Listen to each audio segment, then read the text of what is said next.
இயேசு கிறிஸ்து எருசலேமுக்குள் பவனி வந்தபோது ஏறிச் சென்ற கழுதை குட்டியை குறித்து 4 சுவிசேஷங்களிலும் பதிவு செய்யப்பட்டுள்ளது.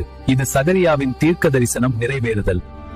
பண்டைய காலத்தில் ஒரு ராஜா குதிரையில் ஒரு நகரத்திற்குள் நுழைந்தால் அவர் போரிட வருகிறார் என்றும், ஒரு ராஜா கழுதையில் வந்தால் அவர் சமாதானத்தோடு வருகிறார் என்று அர்த்தம். மனுஷர் ஒருவரும் ஒரு காலும் ஏறியிராத ஒரு கழுதை குட்டி.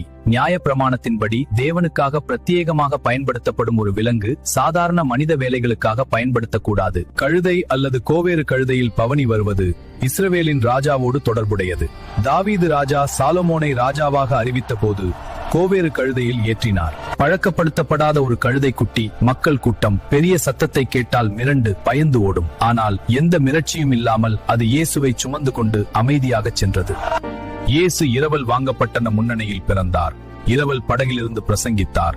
இரவல் அறையில் பஸ்கா புசித்தார். இரவல் கல்லறையில் அடக்கம் செய்யப்பட்டார். அதேபோல இரவல் வாங்கப்பட்ட ஒரு கழுதை குட்டியின் மீது எருசலேமுக்குள் பவனி வந்தார்.